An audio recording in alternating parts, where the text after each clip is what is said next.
Sekarang mari kita masuk dalam perenungan firman dari 1 Petrus 1 ayat yang ke-10 yang berbunyi demikian. Siapkanlah akal budimu, waspadalah dan letakkanlah pengharapanmu di atas kasih karunia yang dianugerahkan kepadamu pada waktu penyataan Yesus Kristus. Saya beri tema perenungan kita pada saat ini, hidup dalam kasih Allah, sesuai dengan tema gerejawi kita. Hidup dalam kasih Allah adalah panggilan yang penting bagi setiap kita yang percaya kepada Dia.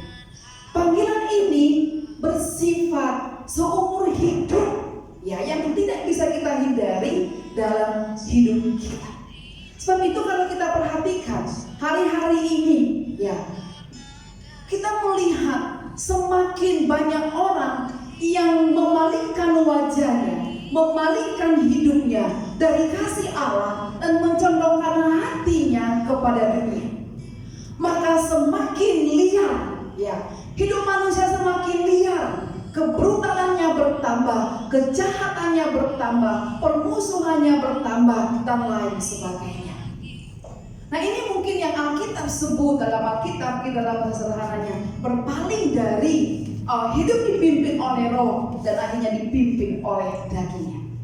Maka tidak heran manusia semakin mengumbar hawa nafsunya, manusia semakin mengumbar perzinahannya, mengumbar egonya, mengumbar kemarahannya, kedengkiannya, penyembahan berhalanya, dan kemabukan-kemabukannya. Dan di sisi yang lain, manusia semakin memperkecil ukuran kasihnya, memperkecil ukuran imannya, memperkecil kesabaran dan kemurahannya, memperkecil ukuran kesetiaan dan kebaikannya, memperkecil segala hal yang baik dalam hidupnya. Saudara, ini menjadi salah satu indikasi seseorang dia sedang perlahan-lahan berjalan meninggalkan kasih Allah, dan semakin lama mencondongkan diri kepada dunia. Karena itu hari ini Tuhan menasihati kita lewat firman Tuhan pada pagi hari ini, pada saat ini. Ada 3 rahasia yang harus kita ketahui, kita harus lakukan supaya kita tetap berjalan di dalam kasih Allah.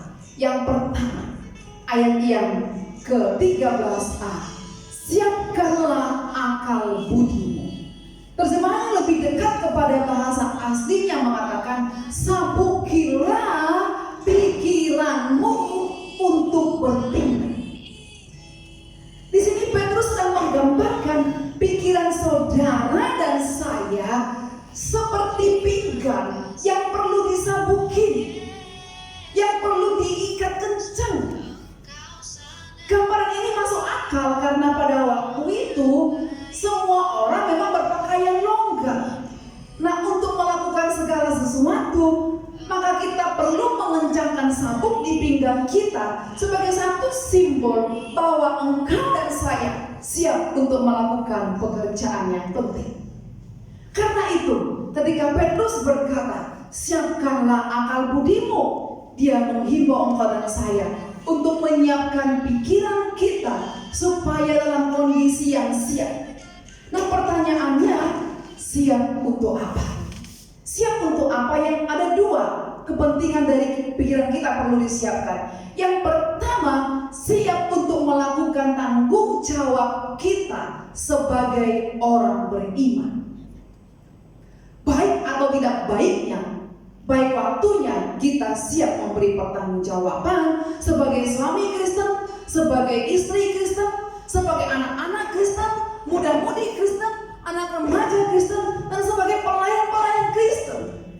Yang kedua, kita perlu menyabuki pikiran kita supaya kita siap menahan serangan, menahan ujian, cobaan-cobaan, godaan-godaan yang diperhadapkan dalam kehidupan kita. Siap menghadapi ujian, krisis ekonomi hari-hari ini, krisis kesehatan hari-hari ini, tekanan-tekanan, masalah-masalah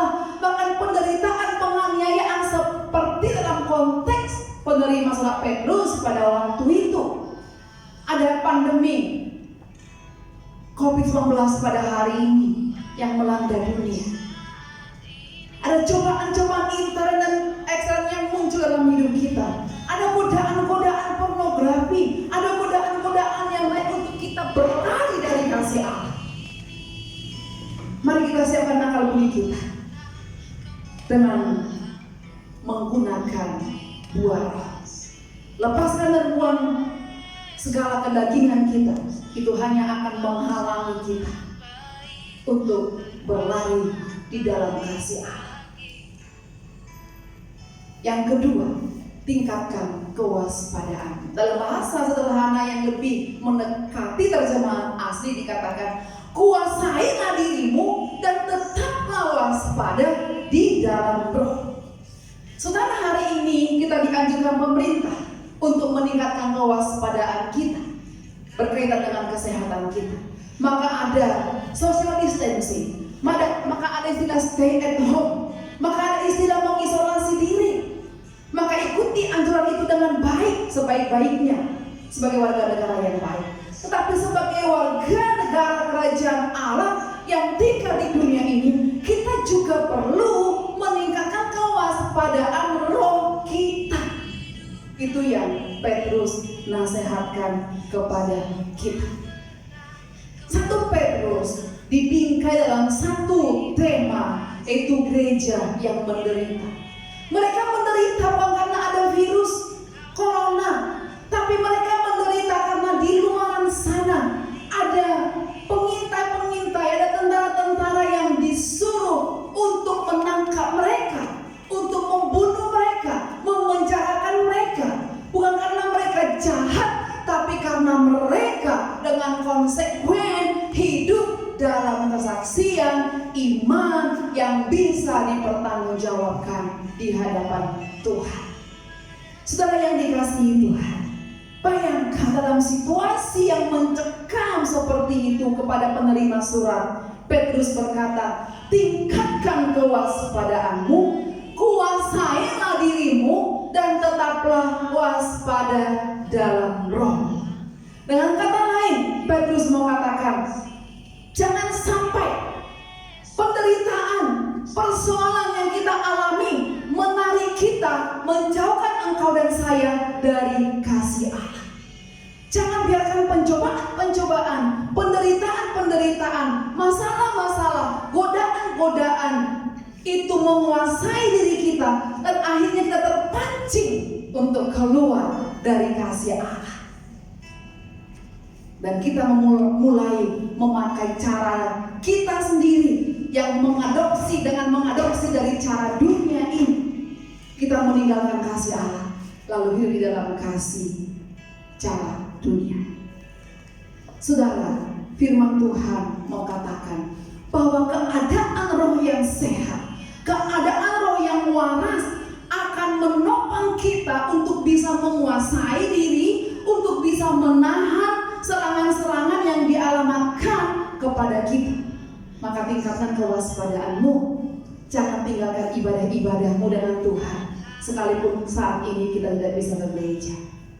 Jangan tinggalkan firman Tuhan dan Alkitab ini, sekalipun ada tontonan yang menarik, bacaan yang menarik, games yang menarik di luar sana.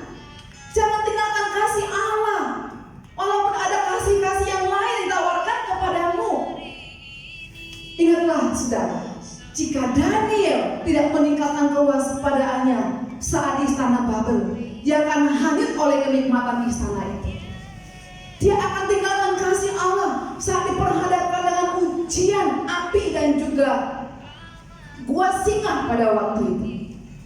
Yusuf kalau tidak meningkatkan kewaspadaannya, dia akan juga terpancing jatuh ke pelukan birahi Nyonya Potifar pada waktu itu. Sebab itu, saudara yang dikasihi Tuhan, mari tingkatkan kewaspadaan kita. Sebab iblis bisa memakai apa saja untuk merongrong tekad kita, semangat kita untuk tidak tinggal di dalam kasih Allah lagi. Rahasia yang ketiga adalah berharaplah kepada Tuhan sampai pada akhirnya. Mari menutup pertemuan ini dengan membaca satu firman Tuhan dari Ibrani pasal yang ke-10 ayat yang ke-35. sampai 38. Sebab itu janganlah kamu melepaskan kepercayaanmu, karena besar upahmu yang menanti. Sebab kamu memerlukan ketekunan, supaya sudah kamu melakukan kehendak Allah, kamu memperoleh apa yang dijanjikan itu. Sebab sedikit waktu lagi, bahkan sangat sedikit waktu lagi, Ia yang akan datang sudah akan ada tanpa menangguhkan kedatangannya. Tetapi orangku yang benar akan hidup oleh iman apabila ia tidak mengundurkan dirinya. Demikian renungan kita pada pagi hari ini. Shalom, selamat hari Minggu, Tuhan memberkati.